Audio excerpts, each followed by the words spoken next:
Students, आज हम आपके लिए जो नेक्स्ट टॉपिक लेके आए हैं उसमें हम आपको सिखाएंगे कि कैसे अर्थमेटिक मीन या फिर मीन हम लोग कॉन्टिन्यूअस सीरीज में किसी पर्टिकुलर मेथड से फाइंड करते हैं। स्टूडेंट्स, उससे पहले एक और बात, अगर आपने अभी तक हमारी इससे प्रीवियस वीडियो नहीं देखी, मीन्स जिसमें हमने आपको बताया था कि किस सीरीज को एग्जाम में कैसे पहचानेंगे, मींस जो हमारे पास 3 सीरीज होती है, इंडिविजुअल सीरीज, डिस्क्रीट सीरीज और कॉन्टिन्यूअस सीरीज, उनको कैसे रिकॉग्नाइज करेंगे एग्जाम में, तो हम डिस्क्रिप्शन में आपको उसका लिंक दे रहे हैं। तो सबसे पहले आप जाकर वहां पर ये देखिए कि इंडिविजुअल सीरीज, डिस्क्रीट सीरीज और कॉन्टिन्यूअस सीरीज में अर्थमेटिक मीन या फिर मीन, जिसको कि हम लोग एक्स बार से रिप्रेजेंट करते हैं, उसको कैसे फाइंड करते हैं। और साथ साथ स्टूडेंट्स वो वीडियो देखना मत भूलिएगा जिसमें हमने आपको बताया है कि कैसे इन तीनों सीरीज के अलग अलग मेथड्स होते हैं। मींस अगर एग्जाम में आपको किसी पर्टिकुलर मेथड से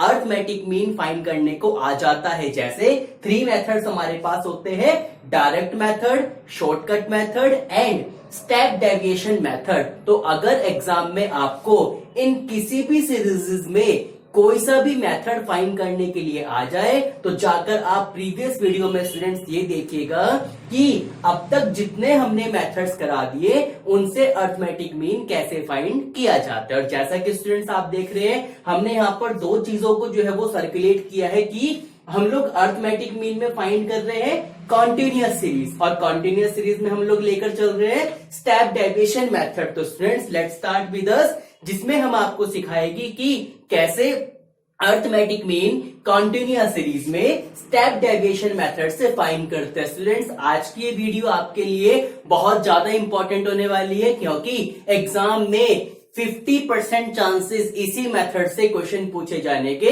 होते हैं। अगर आपने स्टेप डेविएशन मेथड समझ लिया तो आप बाकी की सीरीज में इंडिविजुअल और डिस्क्रीट में जाकर अपने आप इस स्टेप डेविएशन से क्वेश्चन को फाइंड कर लोगे। तो स्टूडेंट्स स्टार्ट करते हैं कॉन्टिन्यूअस सीरीज का स्टेप डेविएशन मेथड। और जैसा आपको पहले भी बताया था कि कॉन्टिन्यूअस सीरीज कौन सी होती है, जिसमें हमें क्लास इंटरवल्स और फ्रीक्वेंसी गिवन होती है। एग्जाम में क्वेश्चन कैसे आएगा, फ्रॉम द फॉलोइंग डेटा, आप यहां पर देख सकते हैं कॉन्टिन्यूअस सीरीज आपको दी है, मींस क्लास इंटरवल्स दिया है और साथ में क्या दिया है, वेरिएबल्स मतलब फ्रीक्वेंसी दिया है। एग्जाम में क्वेश्चन पूछा जाएगा from the following data calculate arithmetic mean by step deviation method. तो स्टेप डेविएशन मेथड से क्वेश्चन करने के लिए आपको वहां पर 2 चीजें दी हुई होगी, जिसमें क्या क्या होगा, क्लास इंटरवल्स और फ्रीक्वेंसी। स्टूडेंट सबसे पहले आपने करना क्या है, इस फ्रीक्वेंसी का कर ले टोटल। यहां पर हमारे पास जो फ्रीक्वेंसी का टोटल आ रहा है स्टूडेंट्स वो है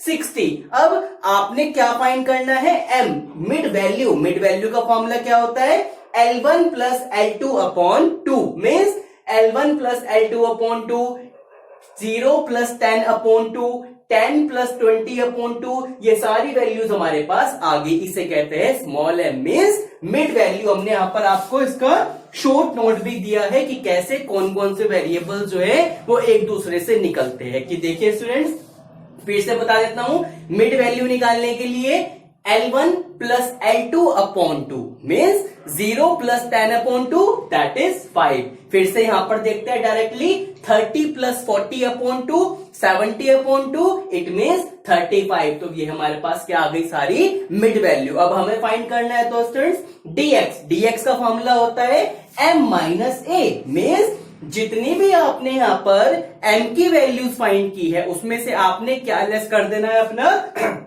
अज्यूम मीन। अब अज्यूम मीन क्या होता है स्टूडेंट्स, हम मिड वैल्यू में से किसी भी एक वैल्यू को क्या करते हैं, अज्यूम कर लेते हैं। अज्यूम हमने यहां पर क्या किया है, 25। तो m minus 25 means 5 minus 25 that is minus 20 minus 10, 25 minus 25 0। हमने यहां पर क्या कर लिया, ये dx निकाल लिया। अब स्टेप डेविएशन का एक मोस्ट इंपॉर्टेंट फाइंड, जिसमें हमें क्या निकालना पड़ता है, dx डैश। dx डैश निकलता है स्टूडेंट dx की वैल्यू से। देखिए ये जो dx है इसी से ही dx डैश निकलेगा, बट आपको ये पता होना चाहिए कि कॉन्टिन्यूअस सीरीज में जितनी भी वैल्यूज गिवन है उनका कॉमन डिफरेंस क्या है। देखिए 0 to 10 10 का डिफरेंस, 10 to 20 10 का डिफरेंस, 20 to 30 10 का डिफरेंस, सब में 10 का डिफरेंस यहाँ पर आपको प्रोवाइड किया गया है। बट एक और चीज स्टूडेंट्स, एग्जाम में आप चेक कर लेना ध्यान से, ऐसा भी हो सकता है कि जो डिफरेंस होता है वो फ्लक्चुएट हो जाता है। यहाँ पर हमने आपको क्वेश्चन को सिंप्लीफाई करने के लिए क्या दिया है, सिर्फ और सिर्फ डायरेक्टली हमने यहाँ पर आपको कॉन्टिन्यूअस वैल्यू में एक कॉमन डिफरेंस प्रोवाइड करवाया है, वो कितना है 10 का। तो अब स्टूडेंट्स dx डैश कैसे फाइंड कर रहे हैं, dx upon c means in dx की वैल्यू को किससे डिवाइड कर देंगे, c से। c मतलब कॉमन डिफरेंस, मतलब कॉमन वैल्यू, और वो यहाँ पर कितनी है 10 की। अब 20 अपॉन 10 माइनस का 2, क्योंकि -20 को हमने 10 से किया है, -2 -1 0 +1 +2 ऐसे हमारे पास सारी वैल्यूज आ गई। अब हमने करना क्या है, इस dx डैश की वैल्यू को मल्टीप्लाई करना है फ्रीक्वेंसी से। तो देखिए f into dx dash that is f dx dash, और यहां पर हमने 8 इंटू -2 16, 12 इंटू -1 -12, ये सारी क्या कर ली हमने यहाँ पर प्लस माइनस की वैल्यू फाइंड कर ली। अब हमने क्या करा, इसका फ्लक्चुएशन निकाल लिया, मीन्स कितना इनमें जो है वो डिफरेंस है। यहाँ पर माइनस का 28 और प्लस का 46 that is summation F d x, इनका टोटल कितना आया प्लस का 18, बिकॉज 46 इज ग्रेटर देन 28, तो यहां पर कितना हो गया 18। अब हम देखते हैं हमारा फॉर्मूला क्या है। तो स्टेप डेविएशन का फॉर्मूला होता है students, x bar is equal to a plus sigma f d x dash upon f into c. I am repeating again, x bar is equal to a plus sigma f d x dash upon f into c. अब a हमने क्या लिया था, assume क्या किया था 25, that is 25 plus F d x dash कितना था हमारे पास 18, तो 25 प्लस 18 अपॉन सिग्मा एफ 60, यहां पर आ गया 60 इंटू सी में वही कॉमन डिफरेंस जो हमने पहले लेकर चले थे दैट इज 10। अब यहां पर बस सिंप्लीफाई करने के लिए